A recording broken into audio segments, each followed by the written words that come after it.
Good evening students. तो आज हम पढ़ने वाले हैं रस, छंद और अलंकार। 3 टॉपिक आज हम क्लियर करेंगे। पहला होगा हमारा रस, छंद और अलंकार। देखते हैं सबसे पहले जो रस है, आपको 2 रस पढ़ने हैं। पहला आपको पढ़ना है हास्य रस और दूसरा आपको पढ़ना है करुण रस। तो हम हास्य रस में देखते हैं। हास्य रस का जो स्थायी भाव है वो होता है हास।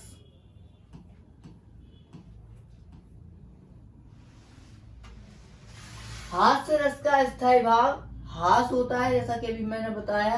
किसी व्यक्ति के विकृत रूप, विकृत मतलब होता है अनोखा, कोई भी ऐसी चीज जो अनोखी हो, अद्वितीय हो या देखने में थोड़ी अटपटी सी लगे, तो अनोखा रूप, आकार, वेशभूषा आदि को देखकर हृदय में जो विनोद यानी कि एक खुशी का, एक उल्लास का जो भाव उत्पन्न होता है वही हास कहलाता है।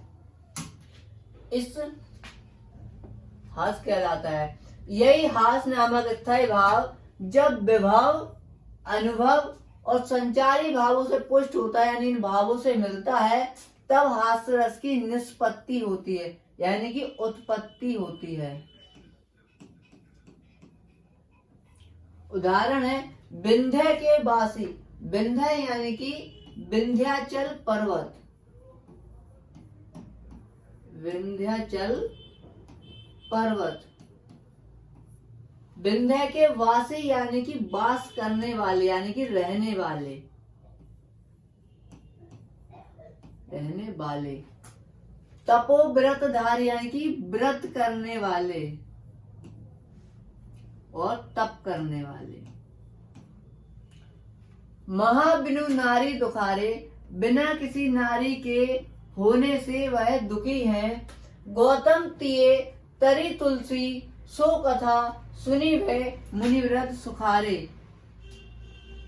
यानी कि जब श्री राम जी किसी पत्थर को, किसी शिला को जब स्पर्श करते हैं तो वो नारी के रूप में परिवर्तित हो जाती है। तह शिला सब चंद्रमुखी, चंद्रमुखी के समान क्या हो जाती है, एक स्त्री बन जाती है। पर से पद मंजुल कज तिहारे, किन्हीं भली रघुनाथ काजू, करुणा करी कानन तो पगु धारे। यानी कि जब श्री राम यहाँ आएंगे तो यहाँ तो बहुत सारे पत्थर हैं, उनको जब वो स्पर्श करेंगे, छुएंगे, तो वो सभी क्या है, स्त्रियां बन जाएंगी, जिससे कि ये क्या है, खुशी का भाव वहां पर उत्पन्न हो जाएगा।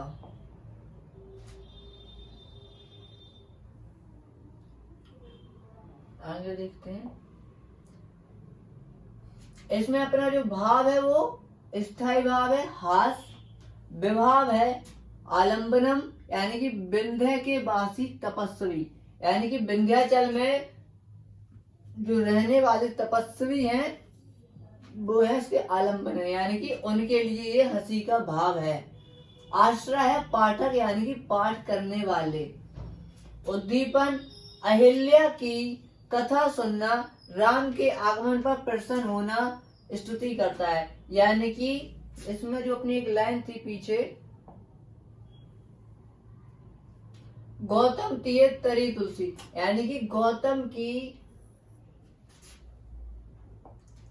यानी कि जो गौतम की वाइफ थी वो थी कौन, अहिल्या जी, उनके विषय में यहाँ पर चर्चा चल रही है।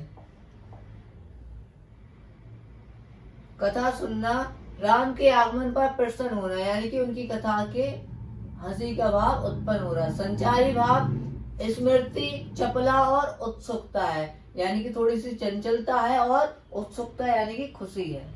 तो यहाँ पर कौन सा रस हो गया, हास्य रस।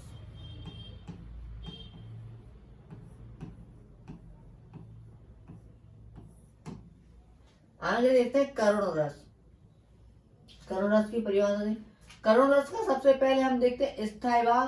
तो करुण रस का स्थायी भाव शोक होता है। करुण रस का मतलब शोक, उसका स्थायी भाव शोक। शोक नामक स्थायी भाव जब विभव, अनुभव और संचारी भाव से संयोग करता है यानी कि मिलता है, तब करुण रस की निष्पत्ति होती है, यानी कि वही उत्पत्ति होती है। क्या कह रहा है उदाहरण में कहता है मणि खोए भुजंग सी, भुजंग यानी कि सर्प या सांप, मणि खोए भुजंग सी, जन्नी यानी कि स्त्री, यानी कि नाग का स्त्रीलिंग यानी कि नागिन। फंसा पटक रही थी शीश, शीश यानी कि सिर। अंधी आज बनाकर मुझको न्याय किया तुमने जगदीश, जगदीश यानी कि ईश्वर। यानी कि यहाँ पर ये कहा जा रहा है कि कोई नागिन है जिसकी क्या मणि खो चुकी है, तो वो कह रही है कि मणि खोए भुजंग सी जन्नी, फंसा पटक रही थी शीश, यानी कि अपने फन यानी कि सिर को पटक रही थी। अंधी आज बनाकर मुझको न्याय किया तुमने जगदीश, यानी कि ईश्वर से कह रही कि अंधी आज मुझे बनाकर न्याय तुमने किया जगदीश, यानी कि ईश्वर से।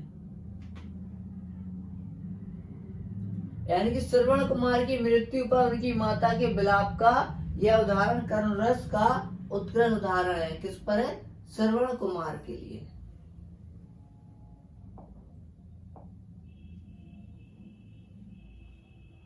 आगे देखते हैं इसका स्पष्टीकरण।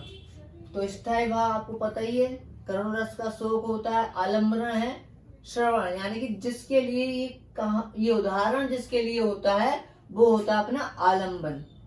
आश्रय है पाठक, आश्रय हमेशा पाठक ही होते हैं, यानी कि जो पाठ करने वाले होते हैं। उद्दीपन दशरथ की उपस्थिति, यानी कि जो अपने दशरथ थे, राजा दशरथ, इन्होंने ही तो श्रवण कुमार की हत्या की थी ना, तीर मार दिया था, जो कि अनजाने में हुई थी। और अनुभव है सिर पटकना, विलाप करना, यानी कि रोना, यानी कि रोना या कोहराम मचाना आदि। संचारी भाव स्मृति या विशाल।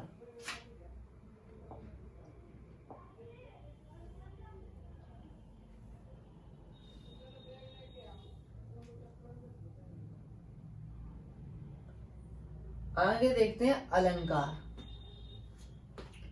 तो अलंकार में अपना पहला है उपमा अलंकार। जहां किसी वस्तु व्यक्ति की किसी अन्य वस्तु व्यक्ति के समान गुणधर्म के आधार पर तुलना की जाए, यानी कि जब किसी वस्तु या व्यक्ति में किसी अन्य वस्तु या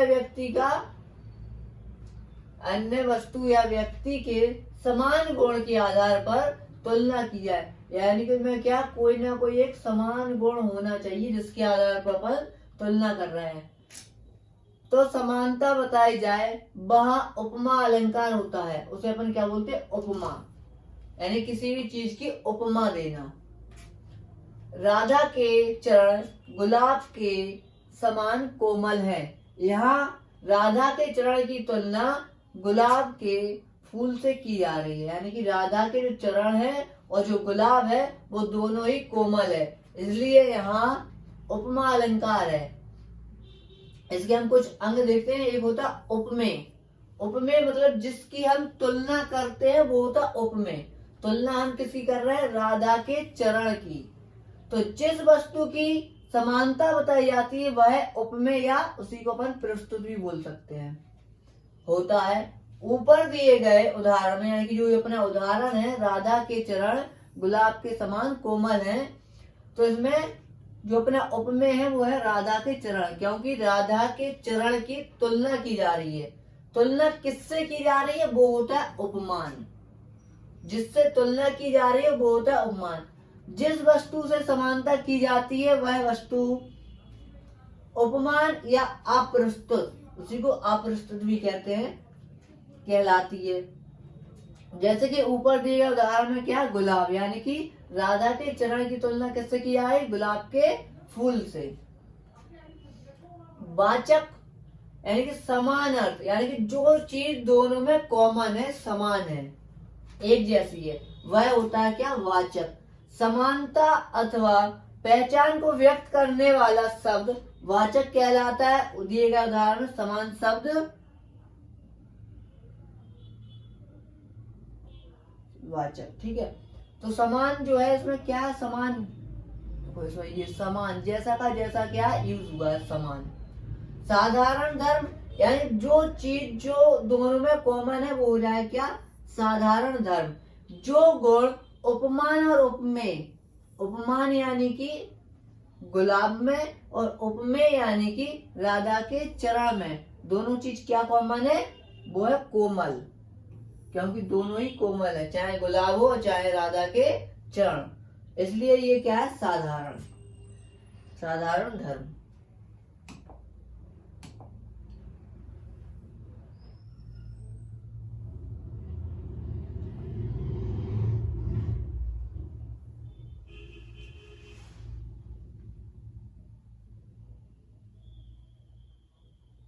अगला एक और उदाहरण है इसका, हरिपद कोमल कमल से।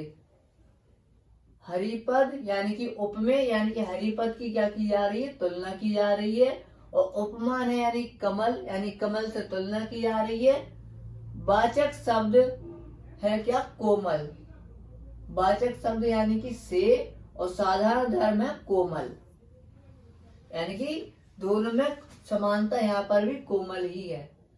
पीपर पात सरस मन डोला, यानी कि यहाँ पे उपमेय है मन, क्योंकि यहाँ पे मन की तुलना पीपर पात यानी कि पीपल के पत्ते से की जा रही है।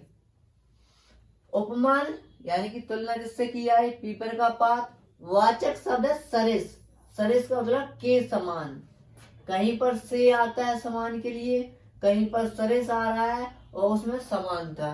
तो ये जो शब्द क्या समान होते हैं उनको हम बोलते हैं वाचक शब्द। और साधारण धर्म होता है जो दोनों में कॉमन हो, समान हो, यानी कि जो अपना मन है वो पीपर के पत्ते के समान डोलता है।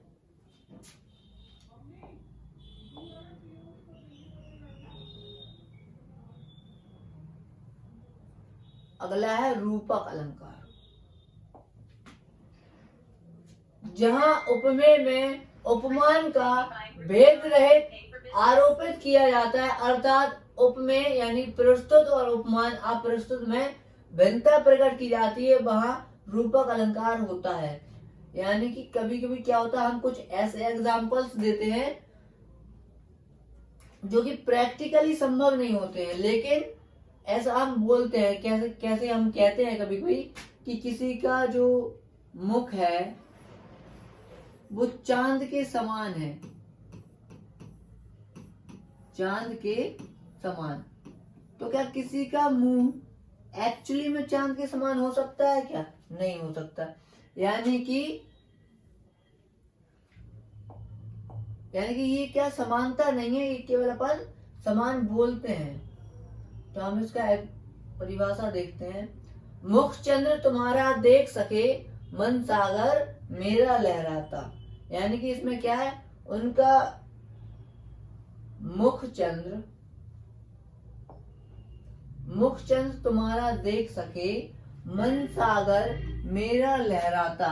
यानी कि उसके जो मुख की तुलना है, मुख की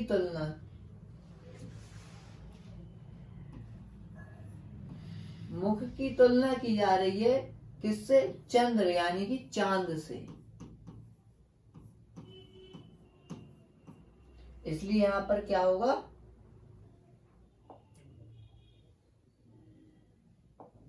रूपक अलंकार।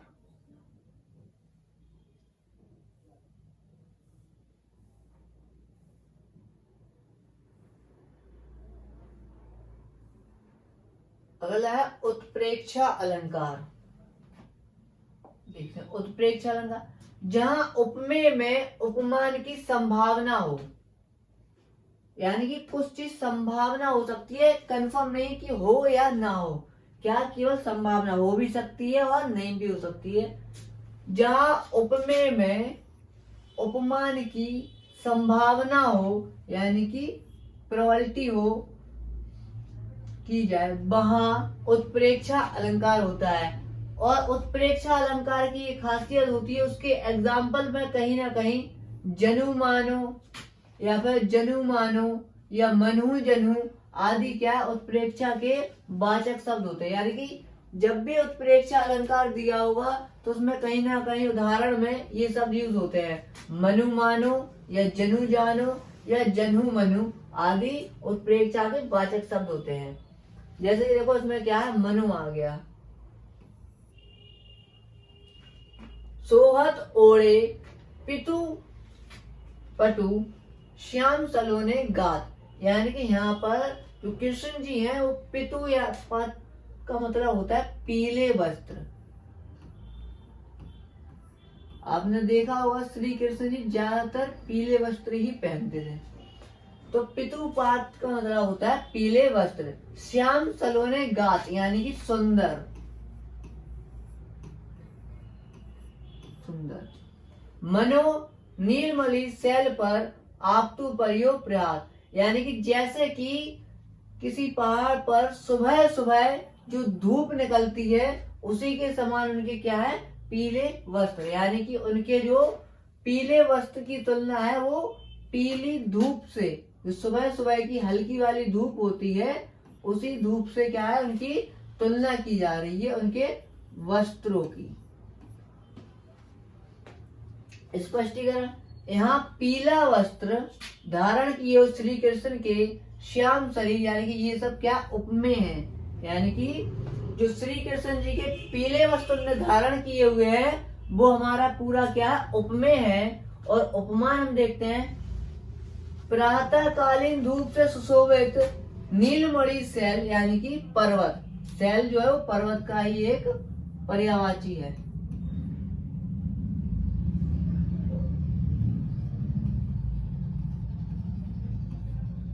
उपमान अप्रस्तुत की संभावना की गई है, अतः उत्प्रेक्षा अलंकार है। अगला उदाहरण भी है इसका, मोर मुकुट की चंद्रकनी यो राजत नंदसा, यानी कि जो श्री कृष्ण जी के, ये भी उदाहरण श्री कृष्ण जी के ऊपर लिया गया है। यानी कि श्री कृष्ण जी के जो मोर मुकुट होता है उसकी चंद्रकनु, यानी कि चांद के जैसी उनके जो मोर का पंख होता है उसमें अंदर इस तरह से कुछ आकृति बनी रहती है चांद के समान। मनु शशि शेखर की अकस किए शेखर सतचंद, यानी कि यहाँ पर बात कर रहे हैं शशि मतलब कि ये होता है चांद का पर्यायवाची। शशि शेखर यानी कि सिर, तो किसके सिर पर चंद्रमा होता है, यानी कि शंकर जी के। यानी कि शंकर जी से क्या है उनकी तुलना की जा रही है, इसलिए क्योंकि उनके मोर मुकुट पर जो कई सारे क्या है चांद जैसे आकृति बनी हुई है, उससे इनकी तुलना किससे की जा रही है, शंकर जी से की जा रही है। शशि शेखर यानी शशि यानी कि चंद्रमा या चांद, और शेखर यानी कि सिर। स्पष्टीकरण, यहाँ मोर के पंख यानी किसकी, मोर के पंख से बने मुकुट की चंद्रकायों का ये क्या उपमेय है, यानी कि इनकी तुलना की जा रही है। और वहीं क्या है सतचंद्र यानी कि क्या है उपमेय की संभावना व्यक्त की गई है।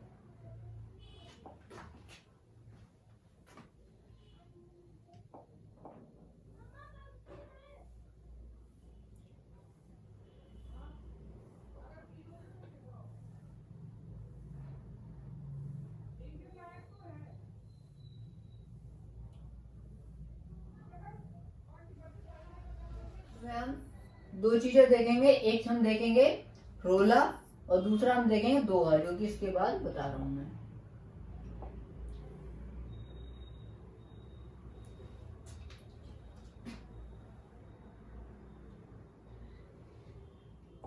तो रोला की कंडीशन ये है कि रोला एक 4 पंक्तियों वाला एक सममात्रिक छंद है। कैसा छंद है, एक सममात्रिक छंद है।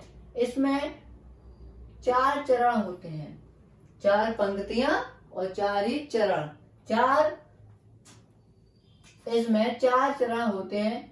प्रत्येक चरण में 11 और 13 पर यति होती है और 24 मात्राएं होती हैं। इसकी जो है प्रत्येक चरण में 24 मात्राएं होती हैं। कितनी मात्राएं होंगी? 24। 11 और 13 मात्राओं पर यति होगी। देखते हैं हम। जो हमारी आई होती है इस तरह से एक लिखा होता है, हम इसको बोलते हैं एक। और जो एस होता है इस तरह से जो बना है, इसको हम पढ़ते हैं दो। यानी कि जहां जहां पर एस है वहां हम 2 काउंट करेंगे और जहां जहां पर आई है वहां पर हम 1 काउंट करेंगे।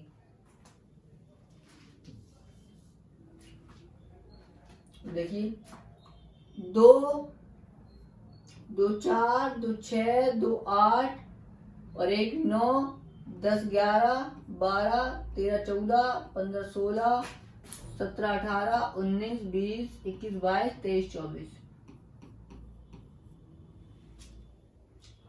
1 2 3 4 5 6 7 8 9 10 11 12 13 14 15 16 17 18 19 20 21 22 23 24।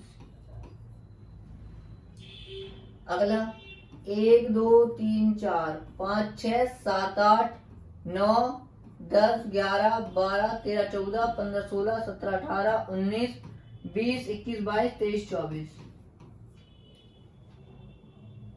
1 2 3 4 5 6 7 8 9 10 11 12 13 14 15 16 17 18 19 20 21 22 23 24। प्रत्येक चरण में यानी कि कितनी कितनी मात्राएं होंगी? 24 मात्राएं होंगी। तो ये अपने रही रोला की परिभाषा। ये अपना क्वेश्चन आया 14 16 17 18 19 20 21 22 23 24। यानी कि अगर देखा जाए तो वेरी मोस्ट इम्पोर्टेंट क्वेश्चन। यह 4 पंक्तियों वाला, यानी कि इसमें कितनी पंक्तियां होने वाली है? 4 पंक्तियां वाला एक सममात्रिक छंद है। इसमें 4 चरण होते हैं और प्रत्येक चरण में 11 और 13 मात्रा पर विराम यानी कि कॉमा होता है और 24 मात्राएं क्या टोटल होती हैं। हर किसी में हमने देख लिया, सब में 24 मात्राएं रही हैं। ठीक है, तो इतनी चीज क्लियर है। इसके बाद हम इसका उदाहरण देते हैं। जीती जाती हुई जिन्होंने भारत बाजी। अगर हम कॉमा के पहले के शब्द अगर यहाँ पे हम काउंट करें तो 1 2 2 और 4 4 2 6 6 और 2 8 9 10 11। कितनी मात्रा पर? 11 और 13 पे यति होनी थी। 11 पे हो गई यति, अगला होगी 13 पे यति। 1 2 3 4 5 6 7 8 9 10 11 12 13 मात्रा है। इसी तरह अगर हम हर किसी की मात्रा काउंट करेंगे तो 11 और 13 पर ये कॉमा जो दिख रहा है, ये वाला, ये कॉमा और ये कॉमा, ये हमेशा कितने 11 और 13 मात्राओं पे होते हैं। इसका मतलब होता है यति। जीती जाती हुई जिन्होंने भारत बाजी, निज बल से बलमेट विधर्मी मुगल कुराजी, जिनकी आगे ठहर सके जंगी न जहाजी, ये है वही प्रसिद्ध छत्रपति भूप शिवाजी। यानी कि शिवाजी महाराज की इसमें क्या है? प्रशंसा की गई। उन्होंने जो भारत के दुश्मनों के विरुद्ध उन्होंने जो लड़ाई की है, उनकी आगे जंगी और जहाजी, यानी जंगी यानी कि जंग करने वाले और जहाजी यानी कि जो युद्ध के लिए दौरान यूज होते हैं जहाज, वो वाले जहाज। तो इनके आगे ना कोई जंगी ठहर पाया और ना ही कोई जहाजी। ये है वही प्रसिद्ध छत्रपति भूप शिवाजी। इसके बाद हम आगे देखते हैं। अपना रोला खत्म होने के बाद आगे सोरठा।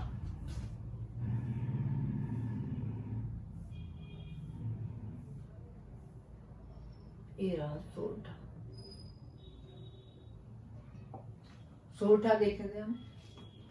सोरठा यह एक अर्ध सम्मात्रिक छंद है, यानी कि आधा आधा।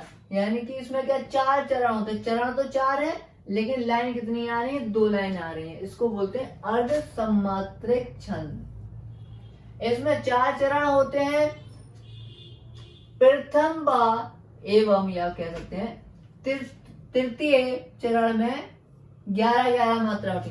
पहले चरण में और तीसरे चरण में जो है वो कितनी मात्राएं होंगी? 11-11। और जबकि द्वितीय व चतुर्थ यानी कि दूसरे और चौथे चरण में 13-13 मात्राएं होती हैं। ठीक।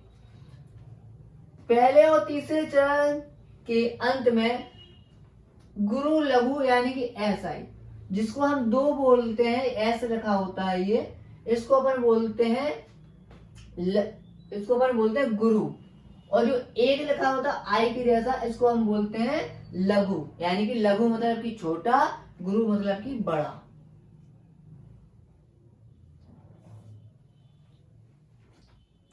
जे ही इसका उदाहरण है, आगे देखते हैं। गुरु लघु आते हैं और कहीं कहीं तुक भी मिलती है। यह दोहे का उल्टा होता है। दोहा हालांकि आपके सिलेबस में नहीं है, आगे बताऊंगा। यह दोहे का उल्टा होता है। तो हम देखते हैं इसमें आगे क्या मिलता है हमको। ये मात्रा काउंट करते हैं।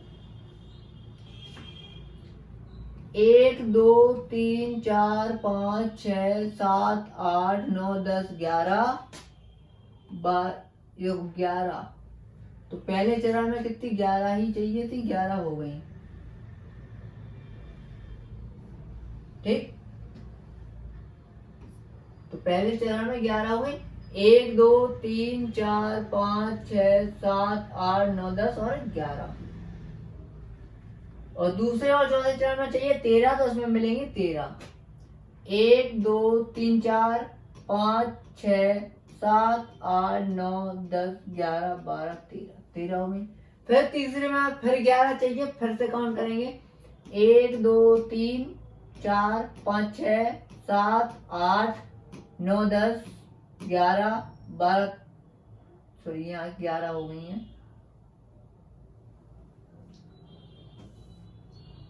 1 2 3 4 5 6 7 8 9 10 और 1 11। तो यहाँ तक हमें मात्रा हो गई 11। इसके बाद हम आगे देखें तो हमें फिर से 13 मात्राएं मिलेंगी।